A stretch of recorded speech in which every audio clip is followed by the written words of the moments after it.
पाकिस्तान की air strike Afghanistan में हुआ है और अब पाकिस्तान का हमला, वहीं टीटीपी के ठिकानों पर भीषण बमबारी हुई है। पाकिस्तान के हमलों में 15 से ज्यादा लोगों की मौत हुई है। पाकिस्तान के हमलों पर भड़का है तालिबान, पाकिस्तान को करारा जवाब मिलेगा। ये बड़ी खबर आपको दे रहे हैं। टीटीपी पर पाकिस्तान की एयर स्ट्राइक हुई है। अफगानिस्तान में पाकिस्तान का ये हमला हुआ है और इस हमले के बाद तालिबान ने जवाब देने की बात भी कही है कि पाकिस्तान को करारा जवाब देकर रहेंगे। टीटीपी के ठिकानों पर भीषण बमबारी की गई है। हमले में 15 से ज्यादा लोगों की मौत की खबर है। पाकिस्तान के हमलों पर तालिबान भड़का हुआ है और अब बदला लेने की बात कह रहा है।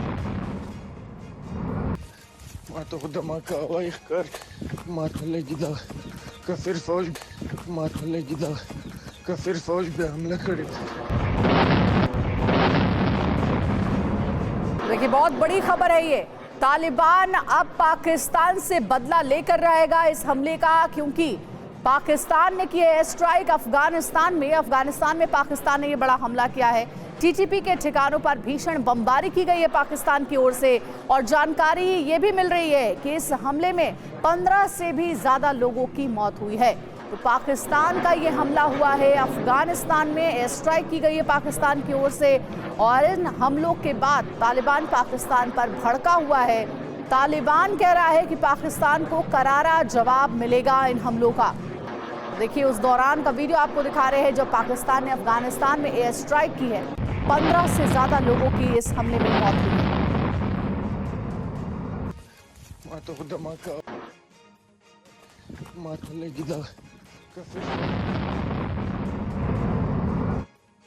और आइए अब आपको हम इस घटना की पूरी डिटेल जल्दी से बताते हैं। सबसे पहले खबर के बारे में जानिए। पाकिस्तानी सेना ने एयर स्ट्राइक की है। अफगानिस्तान सीमा के अंदर अटैक किया गया है। टीटीपी के 4 शिविरों पर बॉम्ब बरसाए गए हैं।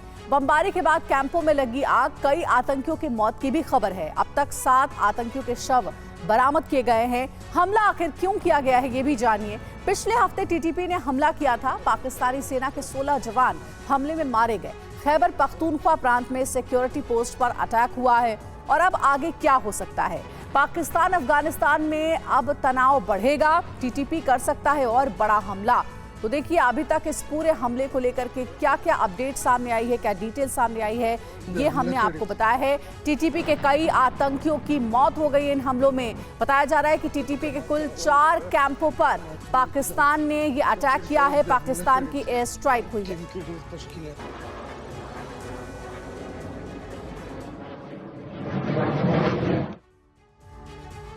कुर्स्क में यूक्रेन का ड्रोन हमला हुआ है। रूसी सेना के कई वाहन नष्ट हुए हैं। रूसी सैनिकों का पीछा करके प्रहार किया गया है। कुर्स्क में यूक्रेन का ड्रोन अटैक हुआ है। रूसी सेना के कई वाहन भी इन हमलों में नष्ट हुए हैं।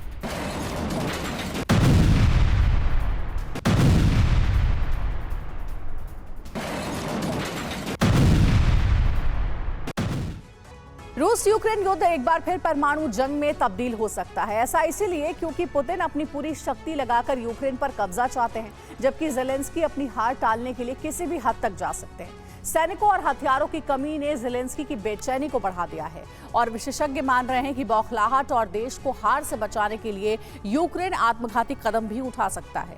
यूक्रेन ने कुछ दिन पहले ही रूस के खिलाफ एटमी हमले पर सर्वे कराया है और कुर्स्क में न्यूक्लियर प्लांट के बेहद करीब हमलों की शुरुआत कर दी है। माना जा रहा है कि ज़ेलेंस्की एक बार फिर कुर्स्क न्यूक्लियर प्लांट के जरिए रूस पर दबाव बना सकते हैं। न न्यूक्लियर बम का प्रहार,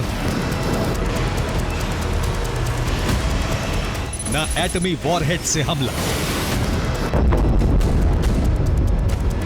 फिर भी एटमी धमाके से दहल सकता है रूस।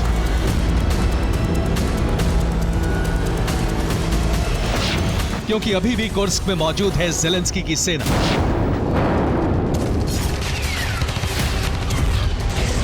अभी भी यूक्रेन के हथियारों की रेंज में कुर्स्क का न्यूक्लियर प्लांट।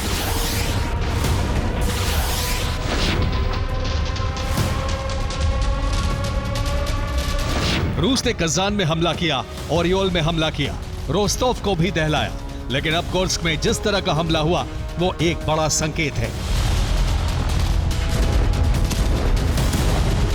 अब तक के हमलों से यही लग रहा था कि ज़ेलेंस्की की सेना रूस की सेना और तेल ठिकानों और एयरबेस को तबाह करने की कोशिश कर रही है। रूस ने हमलों की इस सीरीज को आगे भी बढ़ाया है।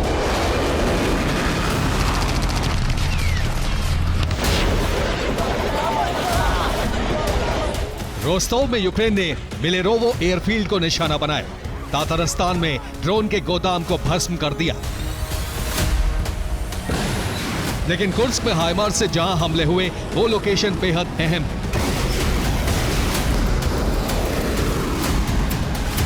यूक्रेन अपनी जमीन पर कई इलाकों में हार का सामना कर चुका है। कई इलाकों में रूसी सेना का भीषण प्रहार हो रहा है।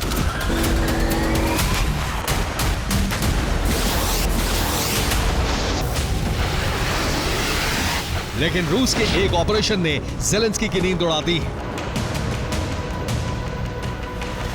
रूस का कीव मिशन एक बार फिर आगे बढ़ रहा है। कीव पर लगातार हमले किए जा रहे हैं। लेकिन सबसे अहम है बेलारूस से कीव की ओर बढ़ रही सेना।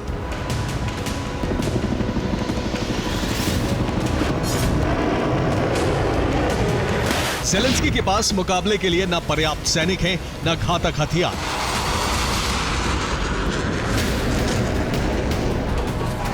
यही वजह है कि अब ज़ेलेंस्की को कीव बचाने के लिए कुछ बड़ा करना होगा।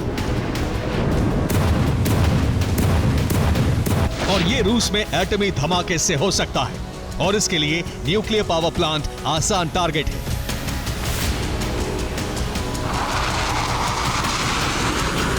ज़ेलेंस्की के पास सीमित सैनिक हैं, सीमित हथियार हैं, लेकिन चुनौती रूस जैसे ताकतवर देश को जीत से रोकने की है।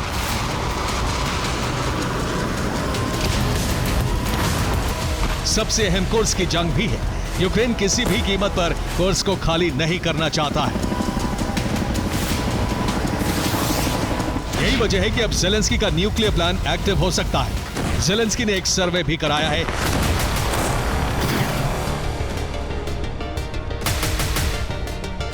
सर्वे के मुताबिक 60% यूक्रेनी चाहते हैं कि रूस पर एटमी हमला हो। 75% लोग चाहते हैं कि यूक्रेन एटमी हथियार इस्तेमाल करे। कीव की एक संस्था ने यह सर्वे कराया है। 50% लोग चाहते हैं कि देश में एटमी हथियार विकसित हो।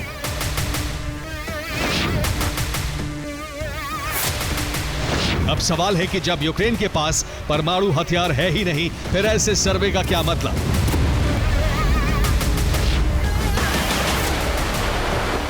विशेषज्ञ मानते हैं कि ज़ेलेंस्की अपने देश के लोगों की राय जानना चाहते थे ताकि दूसरे तरीकों से रूस पर एटमी हमला किया जा सके। एटमी हमले के माहौल से यूक्रेन को कई और फायदे भी हो सकते हैं।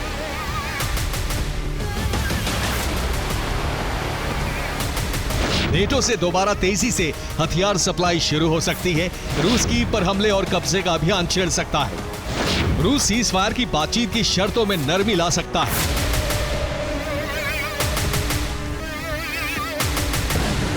यूक्रेन ने रूस और नेटो को चेतावनी देने के लिए कुर्स्क के बेहद करीब रील्स को निशाना बनाया है। रील्स के हमले से रूस क्यों सचेत है, ये समझ लीजिए। यूक्रेन ने कुर्स्क के रिस्क में हाइमर्स से हमला किया। यूक्रेन के टारगेट पर रूसी सेना की बैरक थी। हाइमर्स से हमले में सैन्य अफसरों के घर नष्ट हो गए। रिहायशी इलाकों में भी धमाके हुए, लेकिन इस हमले को एटमी धमाके का ट्रेलर माना जा रहा है, क्योंकि कुर्स्क न्यूक्लियर प्लांट से सिर्फ 69 किलोमीटर दूर है और इस हमले के बाद कुर्स्क न्यूक्लियर प्लांट के लिए खतरा बढ़ गया है। रूस को न्यूक्लियर प्लांट में धमाके का डर है। धमाके से रेडिएशन और बड़ी तबाही हो सकती है। कुर्स्क न्यूक्लियर प्लांट से रूस यूरोप में तबाही का डर है। रेडिएशन से बहुत बड़े इलाके में नुकसान हो सकता है। कई देशों तक रेडिएशन फैल सकता है और बड़ी संख्या में लोगों की मौत का खतरा है।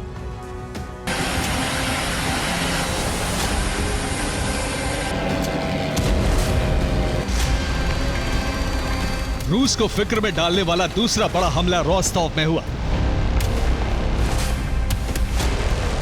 यहां यूक्रेन के कई ड्रोन अचानक आसमान में नजर आए। एयर डिफेंस से ड्रोन गिराने का अभियान शुरू हुआ, लेकिन धमाका टाला नहीं जा सका।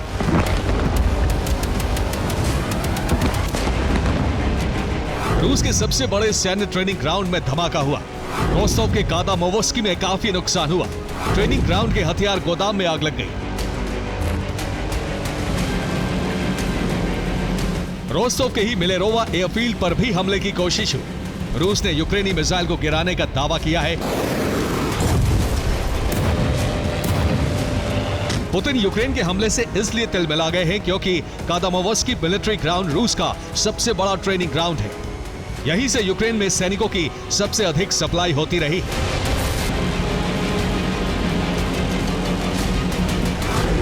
रोस्तोव में 13 मिसाइलों से हमले किए जा चुके हैं। रोस्तोव में ही 84 ड्रोन का इस्तेमाल किया जा चुका है। रोस्तोव में कई रिफाइनरी और एक केमिकल प्लांट नष्ट हो चुका है। यूक्रेन की सीमा के करीब होने की वजह से युद्ध में रोस्तोव से ही सैनिक, रसद और तेल की सप्लाई हो रही है।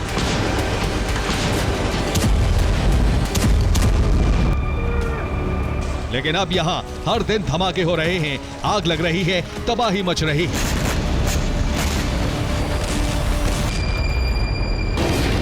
ये रूस के तातारस्तान की तस्वीरें हैं। लोग अचानक भागने लगे, तभी बर्फ के बीच एक जोरदार धमाके के साथ आग का गुबार उठा। ये रूस के कामिकाज़े ड्रोन का गोदाम था, लेकिन दावा है कि यूक्रेनी खुफिया एजेंसी ने इसे भस्म कर दिया। गोदाम में ईरान के शाहिद 136 ड्रोन रखे गए थे। आग की वजह से रूस का ड्रोन भंडार खत्म हो गया। ईरान से आए ड्रोन के हिस्से भी गोदाम में रखे गए थे।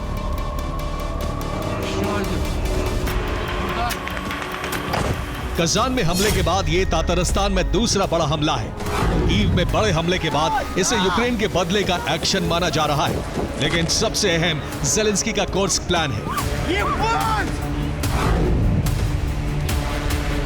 विशेषज्ञ मान रहे हैं कि अगर कीव के करीब रूस की सेना पहुंचती है या फिर ट्रंप के शपथ के बाद यूक्रेन को अकेला छोड़ा जाता है, तो यूक्रेन कुर्स्क के न्यूक्लियर प्लांट के जरिए दुनिया को एटमी तबाही की आग में झोंक सकता है। Bureau report, TV9 Bharatvarsh.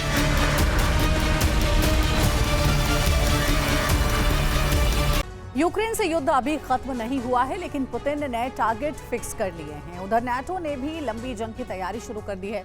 NATO ने खुलासा किया है कि रूस का झूठ बेनकाब हो गया है। पुतिन युद्ध की तैयारी 2017 से कर रहे थे। इसके लिए हाईटेक हथियार बड़ी तादाद में बनाए गए। आखिर किस आधार पर दावा किया जा रहा है और किस हथियार को लेकर नाटो में खलबली मची हुई है, जिसके मलबे में मिले एक हिस्से से रूस का खौफनाक मंसूबा सामने आ गया है, इस एक्सक्लूसिव रिपोर्ट में जानिए। यूक्रेन की तबाही फिक्स हो चुकी है। अब पुतिन के टारगेट पर नेटो देश आ गए हैं।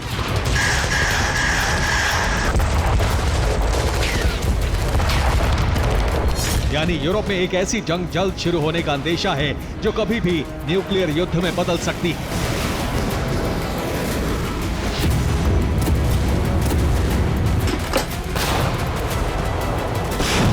क्योंकि नेटो के हाथ ऐसे सबूत लगे हैं जिससे दावा किया जा रहा है कि नेटो विध्वंस के लिए रूस काफी वक्त से तैयारी कर रहा है।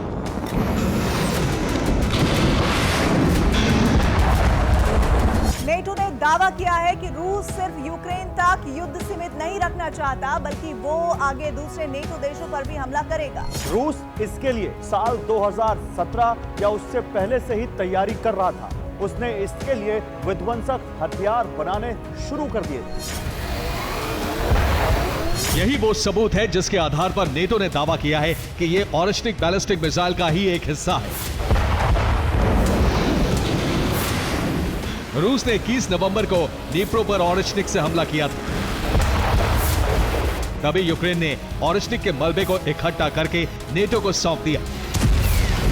नेटो ने जांच में पाया कि ऑरिस्टिक मिसाइल पर एक सीरियल नंबर 3028110002 लिखा मिला, जिसके साथ ही प्रोडक्शन की तारीख 12 अप्रैल 2017 भी लिखी मिली।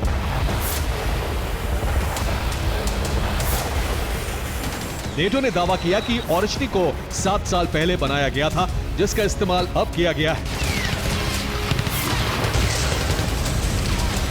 यानी रूस ने ऑरिस्टिक का प्रोडक्शन 2017 या फिर उससे पहले शुरू कर दिया था और बहुत बड़े स्तर पर ऐसा किया जा रहा था। ऑरिस्टिक के मलबे से नेटो ने माना है कि रूस के पास इसकी तकनीक पहले से मौजूद थी। इसका सीधा मतलब है कि रूस मीडियम और लॉन्ग रेंज मिसाइलों की बड़ी खेप बना चुका है। अब सवाल उठ रहा है कि इतनी तादाद में रूस ने मिसाइलें क्यों तैयार की हैं? क्या पुतिन किसी बड़े मिशन पर काम कर रहे हैं जिसके जरिए वो यूरोप में अपनी बादशाहत फिर से कायम कर सकें?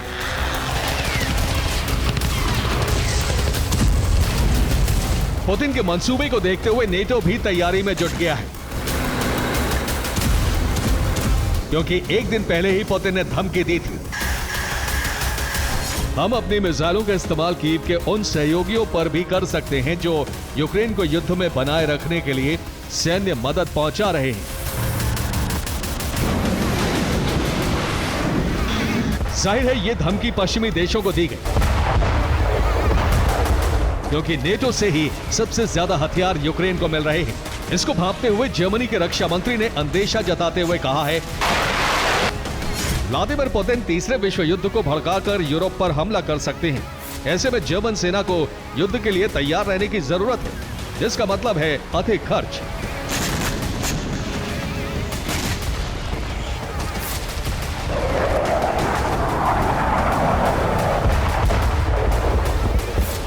जर्मनी के रक्षा मंत्री बोरिस पिस्टोरियस ने जो कहा, उसके बाद दूसरे नेटो देश भी सहम गए, क्योंकि पहले से ही ऊर्जा संकट से जूझ रहे हैं और मंदी की आहट की चर्चा से भी घबराहट बढ़ी हुई है। लेकिन अगर रूस ने युद्ध थोप दिया तो आर्थिक रूप से बड़ा नुकसान हो सकता है।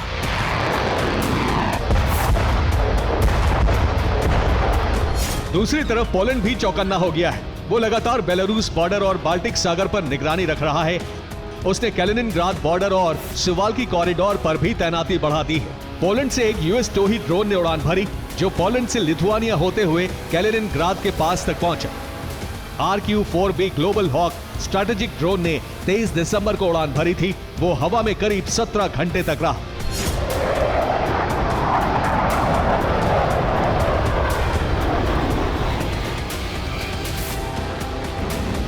यानी नेटो बाल्टिक सागर में कुछ बड़ा कर सकता है।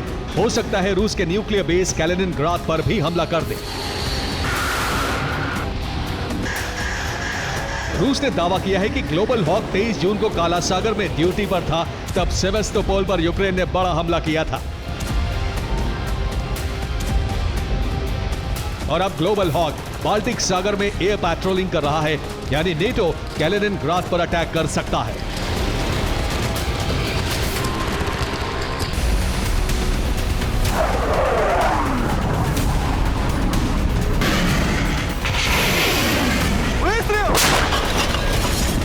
जबकि बार बार पुतिन और उनकी कैबिनेट के सदस्यों द्वारा ऑरेशनिक मिसाइल से हमले की धमकी के बाद पेंटागन भी सतर्क है।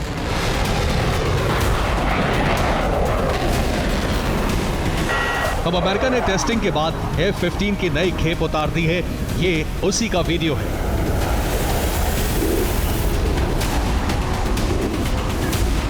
यानी अमेरिका यूक्रेन के अलावा दूसरे नेटो देशों को F-15 और दूसरे हथियार देकर युद्ध की तैयारी में जुटा हुआ है, जिससे पुतिन को आगे बढ़ने से रोका जा सके।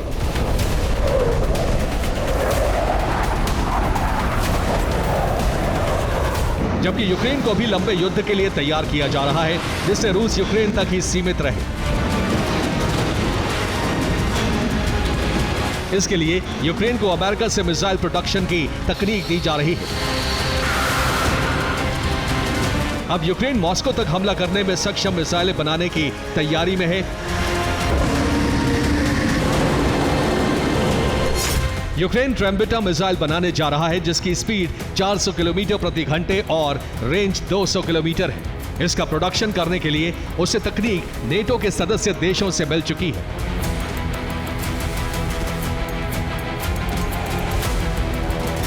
दावा किया जा रहा है कि यूक्रेन ने ट्रेम्बिका का फील्ड परीक्षण पूरा कर लिया है। अब प्रोडक्शन युद्ध स्तर पर किया जाएगा। इसके अलावा नेपच्यून और ग्रोम 2 मिसाइलें भी बनाने जा रहा है। यानी यूक्रेन तेजी से मिसाइल कार्यक्रम बढ़ा रहा है। साथ ही यूक्रेन लंबी दूरी के ड्रोन भी तेजी से बना रहा है।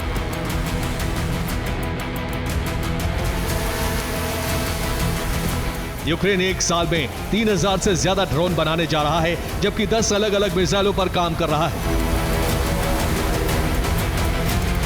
जो रूस के किसी भी कोने में हमला कर सके। जबकि पेंटागन ने अलर्ट जारी करते हुए कहा है कि रूस ने पिछले कुछ वक्त में कई न्यूक्लियर ड्रिल की हैं, पश्चिमी देशों को एटमी धमकी दी है। दरअसल ये तीसरे विश्व युद्ध की शुरुआत का पहला चरण है।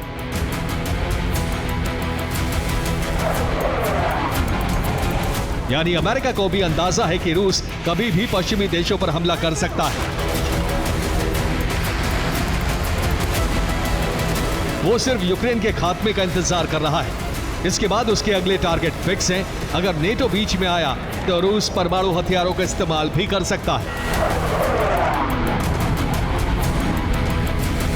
Bureau report, TV9, Bharatvarsh. Ukraine अब तक नाटो देशों के दम पर जंग लड़ रहा था, लेकिन अब ज़ेलेंस्की के वैज्ञानिकों ने नए और आधुनिक हथियार तैयार किए हैं जो न सिर्फ स्वदेशी हैं बल्कि जंग के रुख 360 डिग्री पलट भी सकते हैं। यूक्रेन के ये नए हथियार कौन से हैं, इस रिपोर्ट में देखिए। 2025 में रूस यूक्रेन की जंग सिर्फ सैनिकों और पारंपरिक हथियारों से नहीं लड़ी जाएगी, क्योंकि नए साल पर ज़ेलेंस्की के मशीनी योद्धा जंग में उतरने वाले हैं।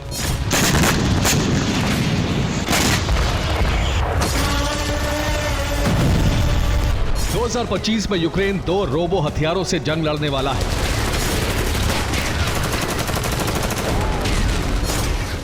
Number 1 robotic browning machine gun, number 2 dragon drone.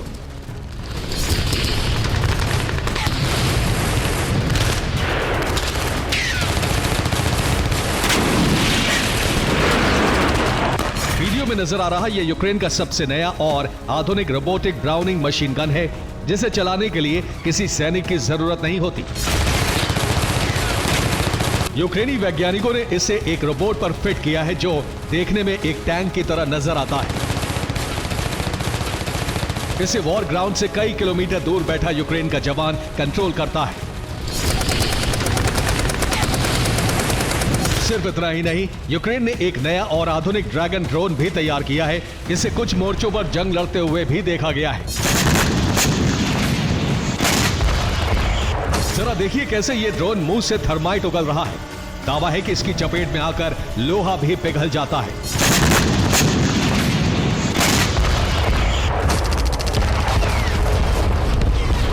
दावा है कि साल 2025 में यूक्रेन इस ड्रोन का बड़े पैमाने पर उत्पादन करने वाला है।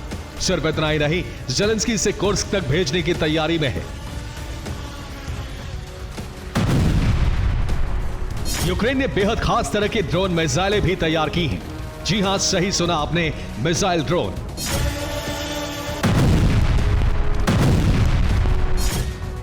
यूक्रेन की पहली मिसाइल ड्रोन का नाम है पेक्लो। दूसरी मिसाइल ड्रोन का नाम पालानत्सिया रखा गया है।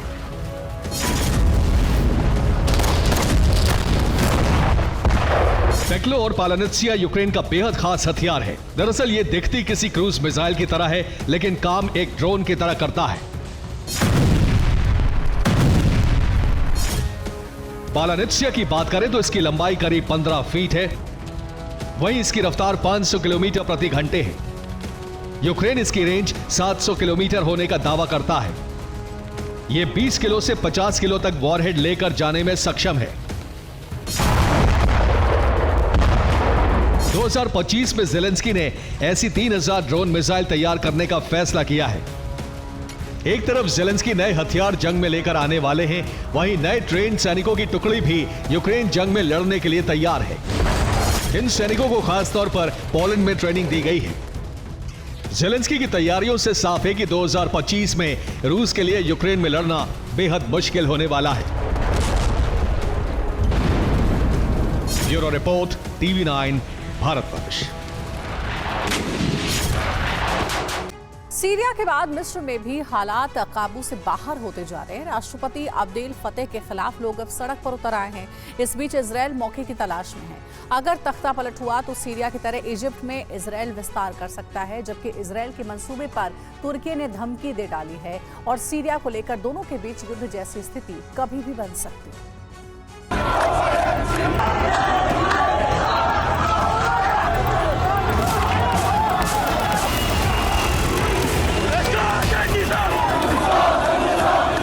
जैसा सीरिया में हुआ वैसा मिस्र में करने की तैयारी, क्योंकि मिस्र में हालात बेकाबू होते जा रहे हैं।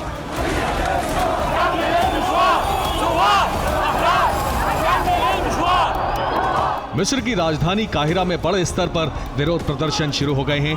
हजारों लोग सड़कों पर इकट्ठा हो गए और नारेबाजी करने लगे।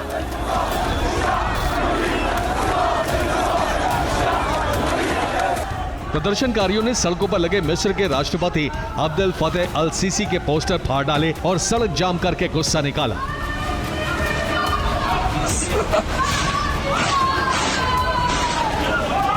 प्रदर्शनकारी राष्ट्रपति अब्देल फतेह की नीतियों का विरोध कर रहे हैं। वो भ्रष्टाचार, गिरती अर्थव्यवस्था और नागरिक अधिकारों के दमन के खिलाफ आवाज उठा रहे हैं। इस दौरान अरब स्प्रिंग क्रांति से जुड़े नारे लगाए गए।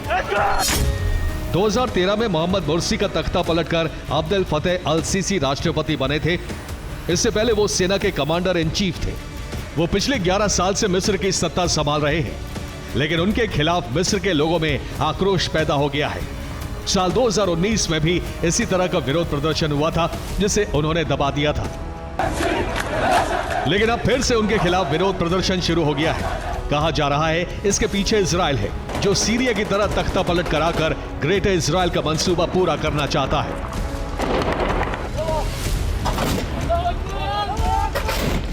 अगर मिस्र का सीरिया जैसा हाल हुआ तो इजराइल मिस्र के हिस्सों पर उसी तरह कब्जा कर सकता है, जैसे दक्षिणी सीरिया में गोलन हाइट्स का विस्तार कर रहा है।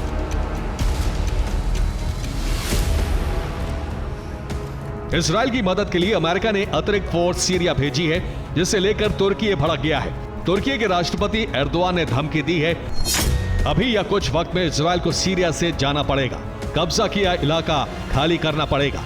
अगर वो ऐसा नहीं करता तो उसे खदेड़ दिया जाएगा।